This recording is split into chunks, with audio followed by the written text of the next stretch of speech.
my name's Sam. Welcome back to the Wool and Thyme channel. This is the March wrap-up where I'm going to talk about all the things that I finished in March, all the things I want to work on in the next month, and then just kind of yap.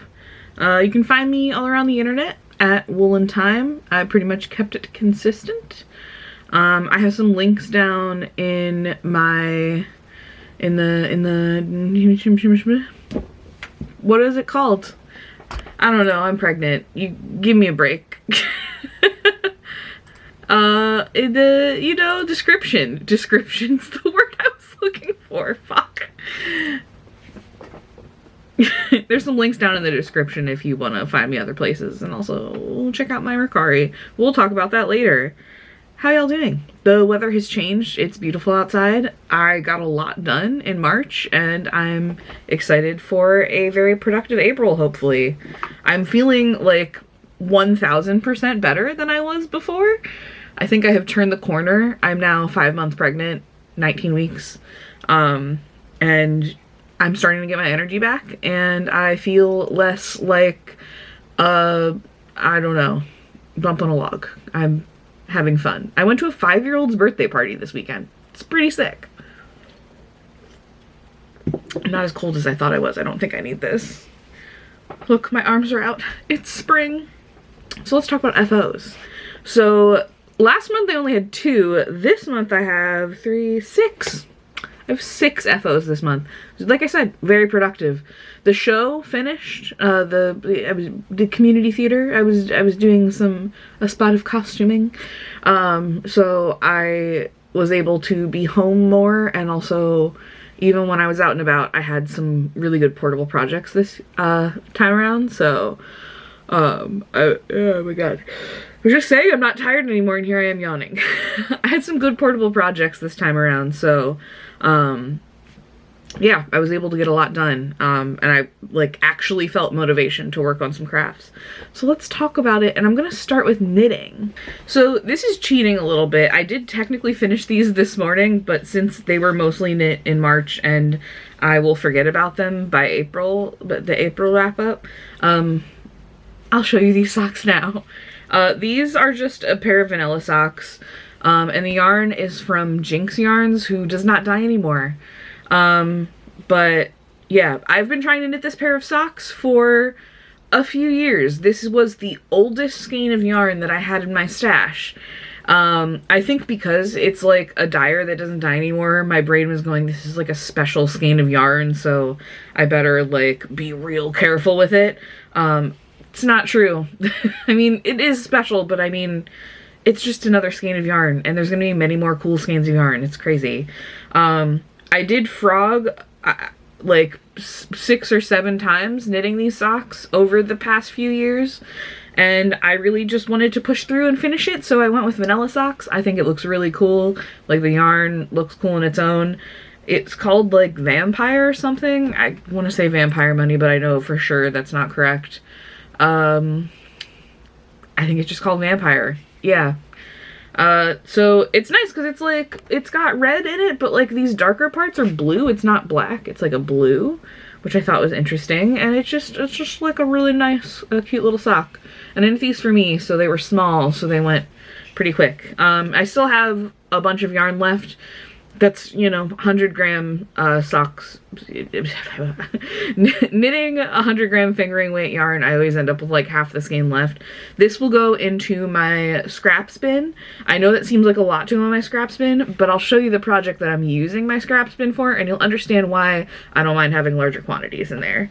But yeah, socks. I love to have socks on the needles because they are perfect for having a portable project. I can knit them in the car. I can knit them when I'm at the movies. I can knit them while I'm chatting with people at the bar, whatever. So yeah, this has been my travel knitting. I even knit these during a rehearsal when I was sitting in on one of the rehearsals for the show. It's just nice to have socks. I love a vanilla sock. My second knit FO is a little goofy looking, so be nice. I knit a teapot cozy. I've been wanting, I have this little glass teapot. It's kind of dirty, so I'm not taking this off to show you how gross and dirty it is. Because I need to clean it, but I wanted to be able to show it off on the cozy. But yeah, it's a nice, it has a little plunger in the top, so you can put the tea in and the plunger and you know, kind of like a French press, but teapot style. This was a cheapo teapot. I'm pretty sure I got it from like Lidl or Aldi or something for like 10 bucks. And it doesn't have like the big long spout. That's the only thing that I kind of struggled with when trying to make a cozy. I used a pattern, I don't remember what it was called, and then I realized it didn't work because theirs had a spout and mine has this little guy. So then I just winged it and then made this little guy on the top because it was supposed to have like a knot thing on the top, and I tried to do that, but because there's a little ball here for the plunger bit, it looked real funky. And then I used this little star button that I had left over from, I made a skirt for my wife and she wanted this star button. So anyway, little teapot cozy, and also all the yarn is hand spun. And so it's just like kind of cute and messy and whimsical with this like art yarn that I made. I don't know. I think it's fun. There's not much else to say about this. My fun little teapot cozy. It's just ribbed. It's a 2x2 rib. And I shaped it a bit so that, you know, there's a little slit here so that the handle can go in, and then there's like this stuff, and then there's this little guy. I don't know what to say. I would like to get a nicer teapot eventually, but this works for what I need. This can make like 2 cups of tea. So, you know, my wife and I can both have tea at the same time. Teapot cozy, guys. Everybody should make one. And then my last knitting project for the month. I believe I talked about this last time. It is my chainmail coif. There's stitch marker attached to it. It's not even the one I used for it. So this pattern is from Witching Hour Knits. It's called the Metallurgy Coif, and it's meant to look like chainmail. I'll put it on. Look how cute. Look how freaking cute this is. I did not block it. A lot of people who were testing it blocked it, and I don't understand why, because it's garter stitch and garter grows like long ways a lot, and I don't think it's necessary to block it if you got it to the right size in the first place. So unblocked. The yarn that I used was a thrifted yarn that I got from Art of Recycle in Ephrata, one of my favorite stores. And it's just like really cute. Like my little chainmail. I will not be going to the Ren Fair this year probably because I'm going to have a newborn, but this will be perfect for like the colder weeks in the Ren Fair, like the last few weeks that are Halloween themed, because it's very warm. So yeah, I held a gray, I think it was like a black, kind of like dark charcoal, almost black yarn, and I held it with a lighter gray to do like the marled effect. And it's cute. This pattern is not out yet. I will post, I'll make a post when it's out. But I just test knit this, so, and she didn't have any like limitations about talking about it. Also, I love Dora. The reason why I know about her is because I followed her for knitting stuff, and then I realized she plays at my Ren Fair. She plays the hurdy-gurdy. How cool is that? So, yeah. Oh, there's also a squish penny here. Anyway, Dora's awesome. This pattern is going to be really fun. It's very quick to make. It only took me a few days to make this. Honestly, what took me longer was finishing it, weaving in the ends and stuff. Yeah, highly recommend if you are into like night core or Ren Fair type stuff, especially colder Ren Fairs. Make yourself one of these. Everybody needs a coif. So that's what I did for knitting. Next, cross stitch. I finished a cross stitch. I can't remember if this is what I was working on last time. I think I did show this last time, but it is now finished. This is my Laws Are Threats cross stitch. It's a quote from Dimension 20. I'm really into Dimension 20. If I remember correctly, I talked about how I definitely did not have enough space on the bottom to do this again, and I was right. I counted. There was not enough space to do this motif again, but this was supposed to be at the top. So I just finished all the stuff at the bottom. I think it still looks cute. I just need to find a frame for it, and I'll frame it up, and it's gonna go in my little entering our house so you know what we're about section. So Yeah, easy. I will once again say that I'm never going to work with metallic thread again, and that's probably a lie. In fact, I have a project that I'm going to be talking about today that I will start working on, and I will be using metallic thread for it, so already making myself a liar. Definitely not doing letters again. It's just such a pain. But, that's what that is. I don't know what else to say. Cross stitch is fun. It's like color by number, but not. And then I did some spinning. So this has been the bane of my existence the past few days. What had happened was I went to thwack and dry my yarn. If you know about thwacking, it's when like you're kind of like setting the spin, so you literally like smack it. And my skein, one of my skeins came unraveled, so I spent part of my break time today fixing that. We love it. But yeah, I spun, it's two of the same. One is a little bit bigger than the other, but this is some green Icelandic wool that I picked up at Knitter's Day Out, which is a like yarn conference marketplace thing that happens every fall here. I want to say it's in September. It sounds right. I could be wrong. Who knows if I'll go this year because I'll have a newborn. But I go every year because a lot of dyers come and a lot of local farms come that have cool fibers, and I don't remember the farm that this came from. Let me see if I have a note in my spreadsheet. Nope, it just says green Icelandic wool. Very helpful. Yeah, I just know it's from Icelandic sheep, so it's a little, it was a nice long staple length. And it was 7.5 ounces, and I ended up with 237 yards. Yeah, I don't know. It's like, I think it's about DK to worsted weight. It's, you know, I'm not the most technical spinner. I just do it for fun. Like you can see, I just like to spin fun stuff. I really liked this deep green color, and I thought it would be good to pair with something that's a little more whimsical like this that I have. So, yeah, I got a large quantity of it because I never spin large quantities. I always get like one braid and then I have a single braid that doesn't go with anything. So yeah, I'm trying to work on using my hand spun more. So I'm also trying to buy more fiber that will result in yarn that will be easier to use rather than just art yarn that's fun to spin. If that makes sense. I'll talk about my stash later, but yeah, spinning. And I did this on my wheel, this wheel here. What I usually do is I spin the singles on my, this is just the like original Ashford kiwi that I bought used on Marketplace. And then I have my Plyology e-spinner, which has really big bobbins. Wait, let me show you. Like, for comparison, this is my regular Ashford kiwi bobbins.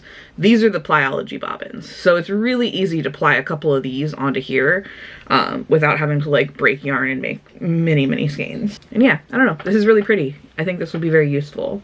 It's not the softest yarn because it's Icelandic, but it's nice. And I did a 3-ply. I almost always do, what's it called? The chain ply.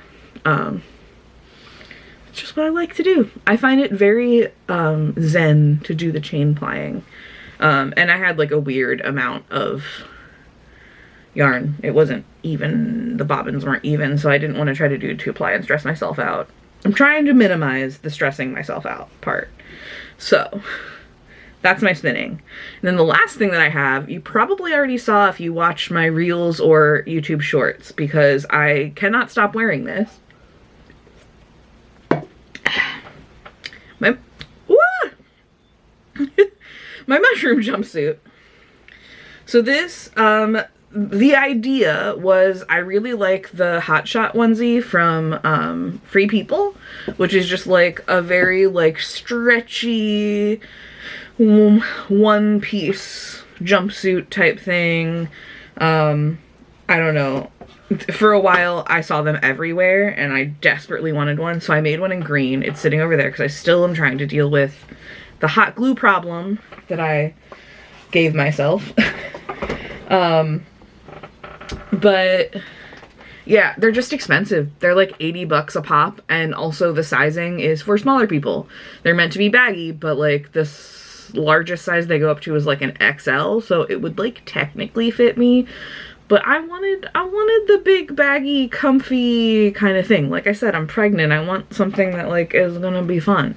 So I had a green one that I made that was like a tester. I'm really bad at sewing at stretch fabrics, so it was kind of like not my favorite, but I liked the idea of it. And then got super glue on it when I was working on dumb stuff around Christmas.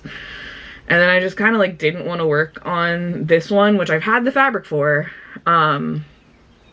just because like the idea of sewing with stretch fabrics was really not appealing to me. But then I finally was like, you know what, I'm pregnant. I need to just do this because I'm going to wear this a lot. And I have already worn this a lot. I've worn it at least once a week, sometimes twice a week since I've made it earlier last month. Where's the front? Here. So this is my knockoff Hot Shot onesie using this very cute mushroom fabric. I definitely have learned a lot about sewing with stretch fabrics, and I'm still not a pro, but I definitely have it a little bit better under control than before. I don't have any special, like I'm not using like a walking foot or anything. I literally this time just used tissue paper underneath all of my seams and stuff and hems, and that keeps the layers from stretching. From like the feed dogs in the bottom pulling, and it just kept everything a little bit more even. So yeah, I found that was more successful. I will definitely do that again. I think I technically promised my wife I would make her one of these, and I have fabric for that, so I will have to make at least one more. And if I find more fun fabric like this, I would definitely make more of these.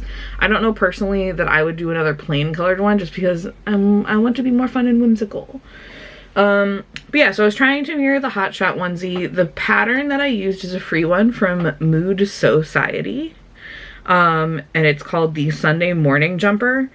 So you can literally print it out for free, which is nice. I mean, you have to like tile the pieces, but it's not that big a deal. Also has pockets. I love that. The only thing I did change when I was making this is I did position the pockets where it made sense for me, because I am 5'2" on a good day, and where the pockets were supposed to go was going to be quite a bit too low for me. So I made it so that I can put my hands in the pockets. So I just readjusted when I put the pockets on too.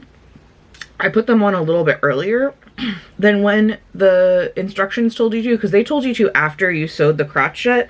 So you had the first time I did it, I remembered having to sew the pockets on when the leg was already shut. If you sew it on before you sew the like crotch seam, then it's a flat piece. So I basically just like hung this on my body, figured out where I needed to put them on so that they would hit me like right where, approximately where my hip is, because like the widest part of my hip, because that was where they made the most sense to put a pocket. Sewed them on, and then I did the crotch seam, and then I tried it on to make sure everything was okay.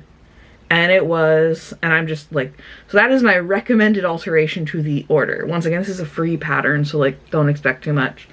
But it is fairly easy other than the sewing with stretch fabrics part. So yeah, I don't know. I love it. I love this fabric. This was a Joann's purchase prior to it going under.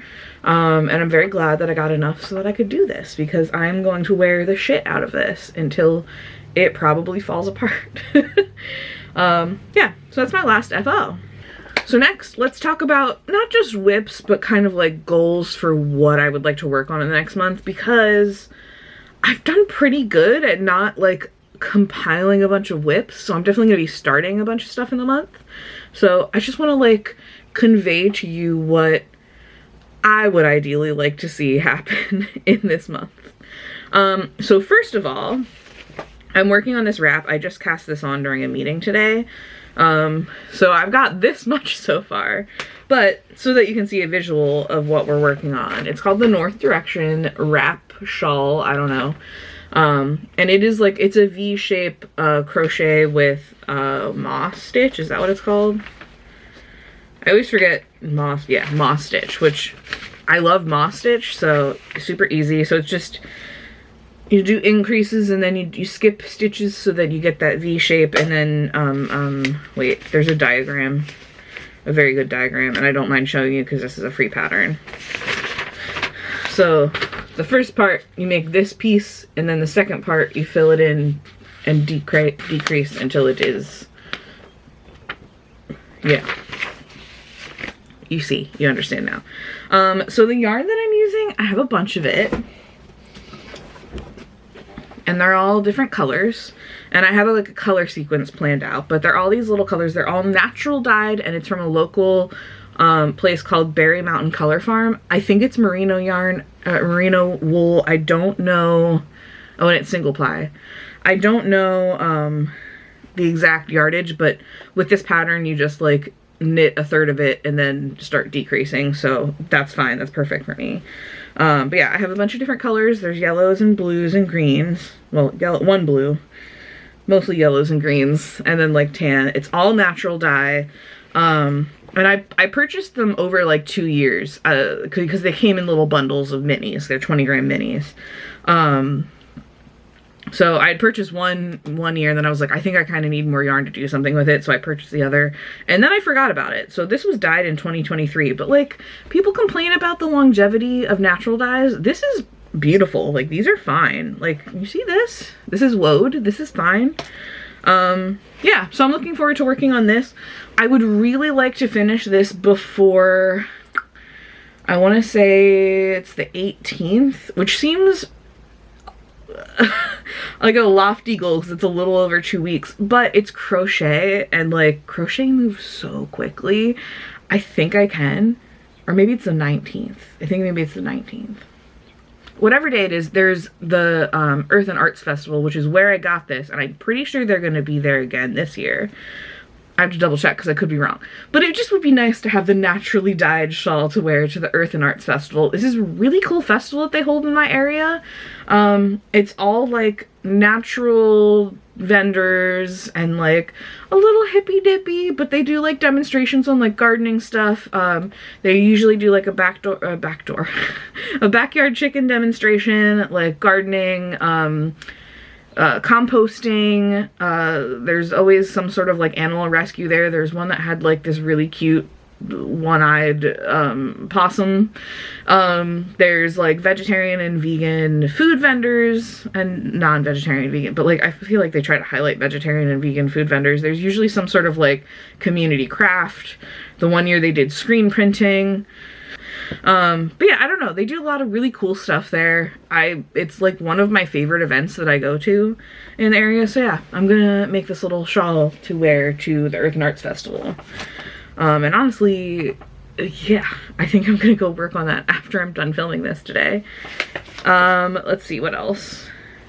So what I was talking about with my scrap yarn and how I like having large amounts, I shall show you.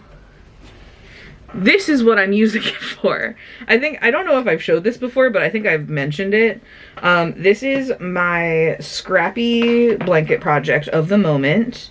I've done a scrappy blanket before. It was the northeasterly blanket. I finished that a couple years ago. And then that's on my couch, and I seriously use that just about every day. But I wanted something that was gonna be a bedspread. So I had started doing like a granny stitch, double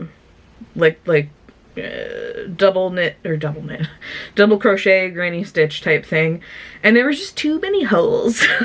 Which I know, like, it's crochet, but like the fabric was not what I wanted for a bedspread. I wanted something that was going to be like a good fabric for like a decent bedspread that was going to last. So I switched to moss stitch. I love moss stitch, but it's a little it feels a little cuckoo bananas to be making entire bedspread out of moss stitch, like single crochet moss stitch, which is even shorter than a regular single crochet row, out of fingering weight yarn. So this is where we're at. Here's like a preview. She's getting long. It's not a blanket that's the size of a bed yet, but I mean the width wise, yeah, but it's got a ways to go. So plenty of opportunity to use up scrap fingering weight yarn, but it's fun. I've been having a lot of fun adding to it. It kind of just sits next to the couch, so whenever I don't have the energy to work on my like more complicated projects, I've just been like putting a few rows in on this. And yeah, I've got like minis and leftovers from knitting socks and stuff, and I just kind of like randomly alternate, as random as my brain will let me be. And yeah, I'm using a G size hook. I found a nice one that has like a grip so that I'm not like murdering my hands while I'm working on it. And yeah, it's just kind of like a nice zen project to work on. I don't know that I'm going to work on it a ton during the summer, and I don't really have like any expectations of when I'm going to be done. Let's be real, I will probably be hitting this hard during maternity leave because I will go on maternity leave sometime in August and not come back until November. So, and it's an easy thing that I can pick up and just like do a little bit of, and then, you know, baby starts crying and I can go take care of a baby. So yeah, I feel like a lot of this is going to get done in the fall when I'm on maternity leave. Not looking forward to being pregnant during the summer, but I am looking forward to being on maternity leave in the fall. I feel like it's going to be really nice. Like, oh, take the baby out on a walk in the fall weather. Hell yeah. Hell yeah, brother. Let's go. So yeah, this is my bedspread. Oh, bedspread. Speaking of bedspreads, I don't have a good way of showing this to you, but let me show you the monster that I've had on my shelf for a while.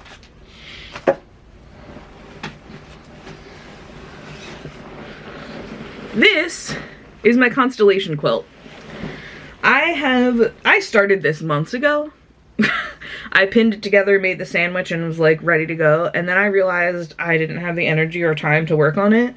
And now I'm kind of at the point where I'm like, I need to just do it and get this. Like, the hard part right now is, so it's the Constellation Quilt by Haptic Lab. There are, I don't know what to call it, guidelines. It's like on a star map, there's like edge lines. I don't know the proper terminology. But you kind of need to do these like starburst lines first to keep everything in place. And really the best way to do that is on the floor. And once again, I'm 5 months pregnant. Getting up and down off the floor is becoming a struggle, but I really don't want to leave this any longer because I feel like if I just leave it, once I have a baby, I'm not going to want to work on it at all. So I would rather get all this like floor crawling around done and just like do that this month. My goal is just to get that part done this month. And then the rest of it, I can either do on like sitting at the table, or I have big hoops. I can put a big hoop on and work on like doing the constellations and the names of the constellations while sitting down on like a couch or at the table. But I just need to get past the hump of doing the guidelines so that I don't have to crawl on the floor anymore. But yeah, this is going to be really cool when it's done. I saved some money by using bedspreads that I got at the thrift store as the front and back. So the front is dark blue, the back is gray. I've got a silver, what's it called? Bias tape for the border. But yeah, I just need to work on this. So hopefully I will be able to at least tell you, if not show you some progress, by the end of April that I have gotten that done. I think I can do it. I really need to just put my mind to it. Let's work on that. Next, for sewing, I'm trying not to do too many clothing items right now just because it's hard to tell what's gonna fit me the next month, let alone what's gonna fit me after I have the baby. I really don't want to make a bunch of stuff and then not be able to wear it, so that's why I've kind of leaned away. I have like sweater quantities and a few like vests that I want to make, but I don't know. Like, I'm planning on breastfeeding, so I don't know what the chest situation is gonna be like, and I just don't want to make stuff that I'm not gonna be able to wear. So like bigger knit and sewing, like clothing item type projects, as much as I would like to get those larger quantities of yarn and fabric out of my stash, it's just not realistic, I think, right now to work on them. However, I do really want to make this dress. So this is the Alder shirt dress by Green Line Studio, and I've made this before, but I only had the straight size pattern. they either didn't have or I didn't know about the plus size pattern at the time. But yeah, so this is the sizes 14 to 32 D cup, which is what I needed. And so I'm just gonna measure my bust as it is now and use that as the guideline to make this. I have a stretchy green fabric, but it's just cute. Like, I'm gonna do this view, so there's like, let's see if it'll focus. It doesn't want to focus. But it has like a flare bit. It's the one that I did before. I think the only thing that I'm going to do is omit the pockets. I don't really like the pockets. The pockets are like super small. And on the one that I made before, which I gave to my wife because it didn't fit me, they just, on my big old titties, they just looked, these tiny little pockets just looked funny. So I think I'm going to omit that. But the nice thing about this is it is very layerable. It's like a short button-down shirt dress. It's really cute. So yeah, I would like to work on that. It's a little bit more of an intense sewing pattern than stuff that I've been working on recently, because it has like a collar and button band and stuff, but if I buckle down, I can definitely get this done in a few days. So I would like to work on this because it's getting nice outside and I feel like it would be a cute piece. There's someone that I follow, Kate's Tangled String, who has made this before, and she wore it when she was pregnant, and it's just so cute with the little bump, and I think I would look really cute in this with my little bump, and like, I'm gonna do it. So yeah, that's my sewing plans. And then my cross stitch plans. This is an actual whip that I've had for a long time. This is my National Parks cross stitch. You can only see 2 of them, but there's 2 more that are up here that I finished already. So I literally only have 2 of these little pictures to finish, and then the bottom bit that says like I love national parks, and then there's like a little border on the bottom, and then I'm done with this. And I would really like to be done with this because I've been working on this since like, I want to say 2020. I don't know if that's quite correct, but it might be correct. Yeah, I don't know, it's really cute. I think I'm gonna give this to my dad and stepmom for Christmas too, so it'd be nice to like already have something done for the holidays. I know that whatever I'm making for people for Christmas is not going to be as intense this year because obviously I'm going to be busy. But yeah, I think this is doable and I can get it done pretty easy. The only other thing that I have coming up that I'll probably start this month is Stitchonomy has a spring stitch along for like a pincushion. It's like a springy pincushion. And I believe that starts sometime in April. I have all of the thread set aside. It's actually in this cute little bee bag. And then the fabric, it was supposed to be like a pink Aida. I just wanted to use stash stuff for it.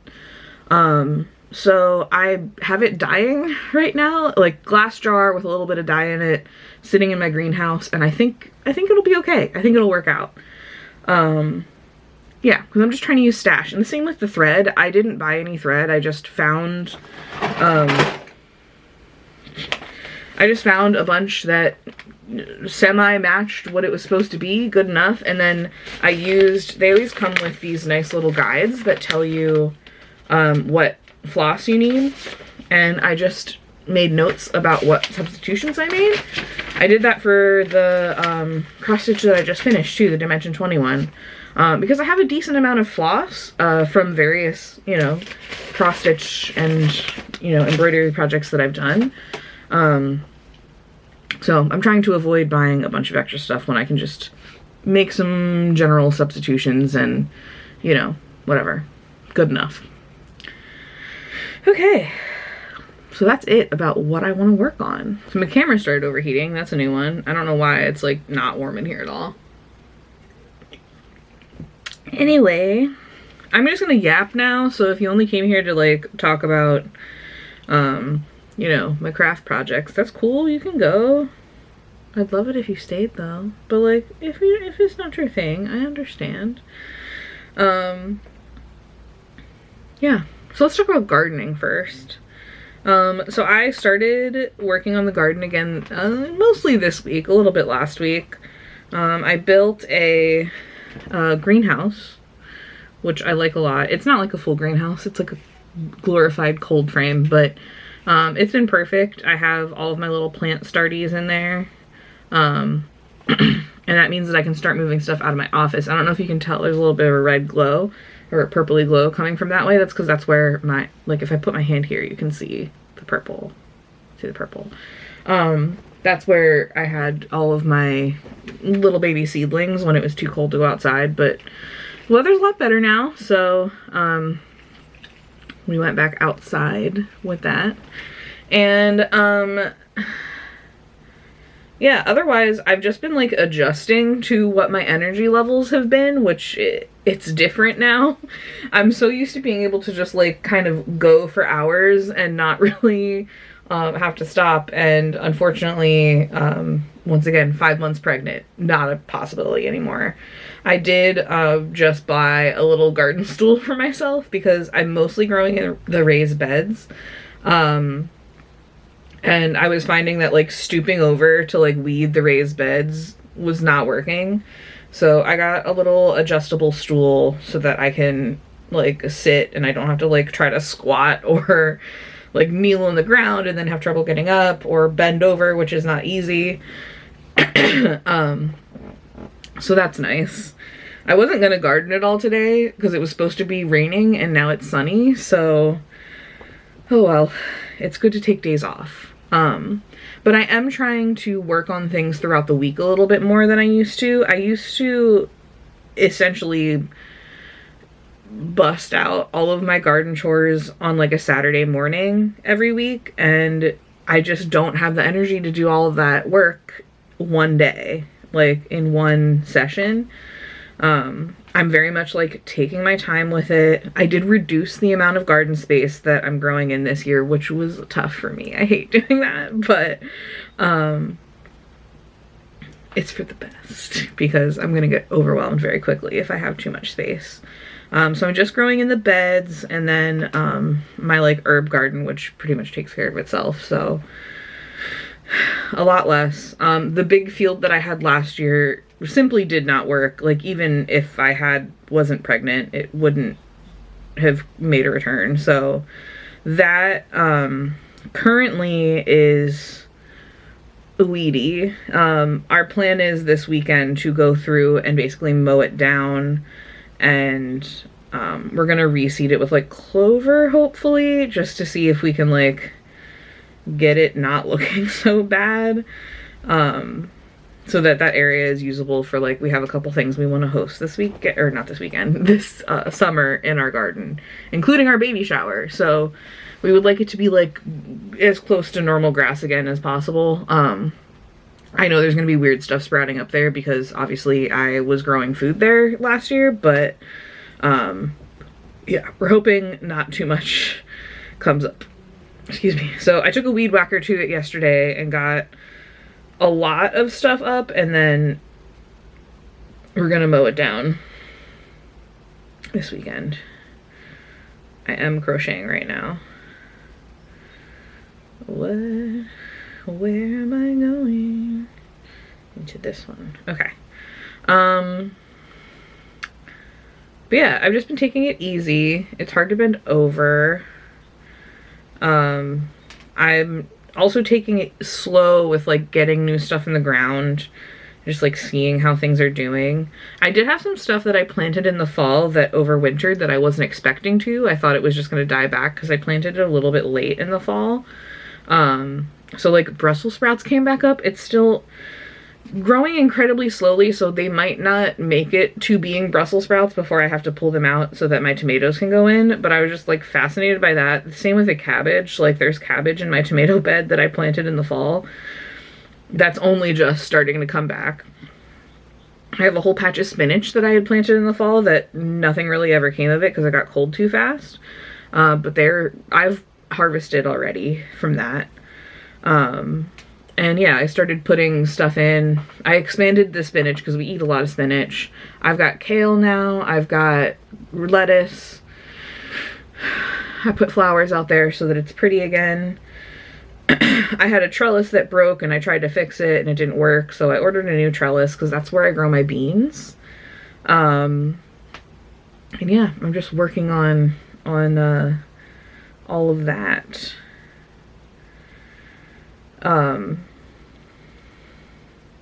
So I've been documenting a lot of that in reels. So if you watch my reels, you can see like little glimpses into what's been going on in the garden and how all of that is going. I feel like there was something else I was gonna say, but I'm losing my train of thought. What a surprise. Oh, I'm also growing extra tomato plants because I'm gonna put them out at our yard sale in May. I've never done that before. I've never sold plants before, and I'll probably be giving a lot of them away to my friends, but I just thought it'd be fun to have, like, I don't know, plants to sell. I've got the space in my little greenhouse thing, so might as well, you know. So, oh, I remember the last thing I wanted to say. So one of my little projects this year, I love to have a little project, is I have a spreadsheet to track how much money potentially I'm saving by gardening. The problem is I'm also tracking how much I'm spending on gardening materials, specifically on stuff that I eat, because obviously, like, ornamental stuff isn't really gonna produce anything that I'll be able to make any, you know, distinctions of cost savings. It's just for beauty. But like seeds, soil, plants that I buy, that kind of thing, I'm tracking all of that. So far I've spent $297 on gardening supplies, and I have saved $3.94 at the grocery store. That will go up because, like, there's a lot of upfront costs with, like, building up the garden at the beginning of the year, but it's just funny to look at now. So I will keep you updated on how much produce money I'm saving by harvesting things from my garden rather than buying produce versus how much I'm spending on stuff. I just think it's funny because people are like, oh yeah, I'm gonna start a garden so I can save so much money on my grocery bill, and I'm like, I don't know, there's probably a way to do that, but I've never done it that way. And then, so, same idea. I love a spreadsheet. So I have a stash spreadsheet where I keep track of all of my yarn and fiber and hand spun yarn that I have coming in and out of my stash, because my ultimate goal is to reduce it. And it's also what I use to track what projects I finish each month so that I remember. So my camera keeps overheating. I don't love that. Anyway, so I have a spreadsheet where I keep track of everything, and I've done that for quite a few years now because I've been trying to de-stash for quite a few years. I have it pretty, I'd say, locked down as to what my, like, process is for it, but I feel like I don't make a lot of progress every year because, one, I go to a local yarn store literally every Thursday, so it's pretty easy to just, like, pick up something casually. And then also, I love a de-stash. I'm a de-stash queen, so I tend to pick up things in a de-stash. But yeah, so I want to start giving my, like, totals as to where I'm at. So at the start of 2026, for like regular yarn, I had 22,713 yards of yarn. I'm at the beginning of every year, I track this. That includes my scrap stash, which is being very heavily eaten into. But it is also constantly added to, because anytime I finish a project, I zero it out and just add it to the stash, and then I just calculate that at the end of the year. So it can be a little deceptive depending on how well I'm using up scraps as I'm creating them. So yeah, started at 22,713, and I finished I finished out the month at 22,294. So I have gotten rid of some, and that I worked on that blanket a lot, so I think it's probably more than that at this point, just because, like I said, that number, I don't weigh all of my scrap yarn on a monthly basis because I would absolutely lose it. Maybe I'll do like a mid-year check-in this year, just because I am vlogging again, and it would be nice to do like a, you know, a true mid-year check-in. But considering I've only finished a couple projects this year, yarn-wise, that's pretty good. Actually, wait, I don't know if I marked off. All right, back to my spreadsheet, because I just realized I made a mistake. So I keep track of everything that comes in and out of my stash, And so as of the beginning, I started 2026, I had, of just like regular yarn, I had 22,713 yards of yarn. And then currently I have 21,724, give or take some, because I do not frequently check to see if my scrap stash is up to date, because I do that by weighing it. I just roughly do by weight how much fingering weight I have. But yeah, so I don't know exactly. I might do like a mid-year check-in. I just definitely don't have it in me to check by like month to see where that's at. But I've been using it pretty steadily because I'm working on that blanket. So I am pretty hopeful that I'm not gonna have any like rude surprises this year when I'm finally ready to check in there. Yeah, so that I had 2 projects that I finished that used up yarn and that brought my total down, and I will share as the year goes on how we're doing with that. For hand spun yarns, I actually increased because I just spun that yarn. So I went from 4,465 yards of hand spun to 4,597 yards. I always expect that to go up a little bit because I don't use hand spun as fast as I make it most of the time. And then for fiber, I just have that by weight. So I started with 48.6 ounces of fiber, and then I currently have 37.1 ounces of fiber. But yeah, it's all in a spreadsheet. I show how much I started with, how much is left, because with yarn, if there's a significant amount left, like if I use like half of a sweater quantity, then obviously I'm not gonna like I'm not gonna say, oh, well, it's gone, unless it's actually gone. I sometimes donate things or give them away, so those will obviously go off, but yeah, that's what that is. I keep spreadsheets for everything. And then to kind of go along with that, I am doing like an ongoing de-stash of stuff that I'm not, I don't want to keep around because I don't think that I'm going to finish it. So I had originally said last month that I was going to put it on Maker's Resale. It accidentally got put up late and it did not sell, which is fine. That happens. So I reopened my Mercari. If you're interested in browsing, that link is going to be in the description. So currently up there is the hand knit sweater, which I did mark down, the sewing pattern for the chalk and notch shade dress, the black floral fabric, and then I also found an embroidery kit that I don't want. So those are all up there. You can definitely make an offer, and what's nice is it calculates shipping for you, so that's kind of nice. Yeah, so I'm just going to keep that open and add things as I go. If you follow me on Instagram, I'll be posting with updates like as I add more things to it, because yeah, I'm just trying to reduce, you know, stuff around here. I have lots of like little kits and stuff that I know that I'm never going to get to, so I would rather just pass them on rather than holding on to them and taking up space in my office. I'm going to be busy. Yeah, so I think that's all I have today. My camera's overheating again and I'm getting really annoyed and I don't want to have to film another segment. So yeah, I'll see you next time. Comment down below, let me know what you're working on, what you're excited for in spring, what you're going to be growing. Subscribe if you haven't already. Follow me on Instagram if you want to see what's been going on. I post reels about twice a week. I do monthly recaps, and yeah, I'll see you next time. Thanks for coming. Bye.